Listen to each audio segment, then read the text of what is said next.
Gente boa, aqui a gente começa a entrar nos fundamentos de relação numérica. Só que antes, lembra que a gente viu mol, massa molar? Aqui a gente começa a ver grandezas e o que interessa para a gente é a massa atômica e depois a massa molecular. Massa atômica referindo-se a átomo, massa molecular se refere à molécula. E aí eu coloco, ao falarmos em massa do átomo, consideramos apenas a massa de prótons e nêutrons, porque você tem que lembrar que os elétrons apresentam massa desprezível. Lembra que a massa de um átomo se concentra no núcleo, onde eu encontro prótons e nêutrons. Tudo isso a gente viu. Em química, continuando, o padrão para expressar a massa do átomo é a unidade, deixa eu mudar aqui para não ficar ruim, a unidade de massa atômica, uma ou simplesmente U. E o que é essa unidade? Claro que isso aqui é por convenção, tá? Você já teve como padrão de massa atômica o hidrogênio, o oxigênio, atualmente é o carbono 12. Pegar o átomo de carbono, dividir em 12 partes, claro que isso aí tá, é representação. E a uma partezinha dessa, ou seja, olha aqui, 1/12 do átomo de carbono, corresponde a uma unidade de massa atômica. E a partir disso aqui, a gente consegue calcular a massa atômica de todos os elementos da natureza. Então, por exemplo, se eu digo que o alumínio tem massa atômica aproximada de 27 gramas, ou melhor, 27 U, desculpe, tá? Isso quer dizer que o átomo de alumínio, numa balança, precisou, para equilibrar essa balança, 27 pedacinhos desse. Isso quer dizer que o átomo de alumínio é 27 vezes mais pesado que 1/12 do átomo de carbono, ou uma. É assim que se faz. E aí eu continuo, a massa atômica de cada elemento foi medida experimentalmente em laboratório.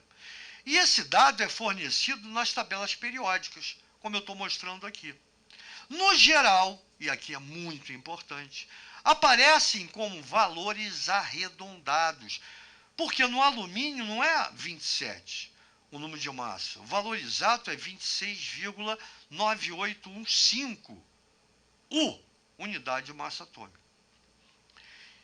E aí você me pergunta, mas por que não são números inteiros? E se você analisar os elementos na tabela periódica, a massa atômica geralmente é um número decimal. E aí eu abro um parênteses aqui para mostrar o seguinte para você. Quando você fala em elemento químico, não estou falando de átomo, estou falando de elemento químico.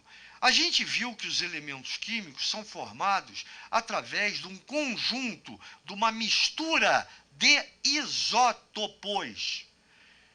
E eu fui bem claro quando expliquei isso, quando falei do hidrogênio 1, de massa 1, hidrogênio de massa 2 e hidrogênio de massa 3. O leve, o pesado e o superpesado. O prótio, o deutério e o trítio. Quando você calcula a massa atômica de um elemento químico, você tem que levar em consideração a média ponderada desses isótopos, ou seja, a sua massa multiplicado pela sua percentagem. Como ele aparece? Qual é a quantidade que você tem dele no nosso planeta? Isso é dado através da percentagem de cada isótopo.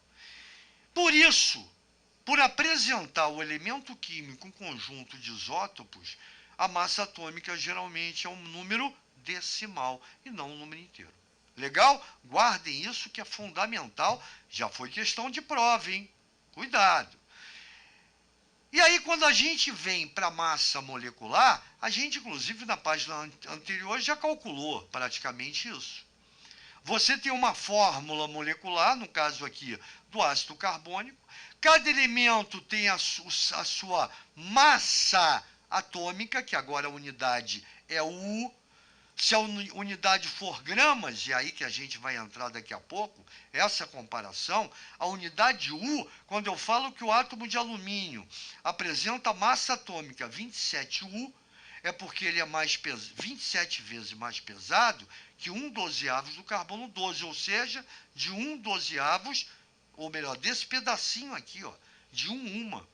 Já se eu digo em gramas por mol, eu uso a unidade grama para indicar a massa de uma quantidade que foi pesada numa balança e eu chamo essa quantidade de mol. Então aqui tudo é unidade de massa atômica, por isso que a minha unidade final é U também. Cuidado com isso. Então eu tenho, corresponde ao valor das massas atômicas dos elementos constituintes, está aqui, ó, 1 para o hidrogênio, 12 para o carbono e 16 para o oxigênio, multiplicado pelas suas respectivas atomicidades. Unidade de massa atômica. Então eu tenho para o hidrogênio 1 multiplicado por 2, está aqui, ó, 1 vezes 2. Para o carbono, 12 vezes 1, lembra que só tem 1, está aqui. Para o oxigênio, 16 vezes 3, está aqui. 1 vezes 2, 2, mais 12, 14, com 48, 62, está aí. Então, a massa molecular do ácido carbônico corresponde a 62 uma, ou 62 U. Isso quer dizer que a massa molecular do ácido carbônico é 62 vezes mais pesada que uma ou 1/12 do carbono 12, aquele pedacinho de pizza. Então, veja bem, esses fundamentos, novamente, eu venho com base, eu venho com fundamentos. Eles são necessários para entender todo o cálculo químico. E aí, gente boa, fica fácil demais. Tranquilo? Então, quer dizer, é assim que a gente calcula a massa molecular. E a gente já calculou, por exemplo, a massa, né, molar. E a gente vai ver daqui a pouco isso. Tranquilo? Grande abraço, até a próxima aula. Valeu!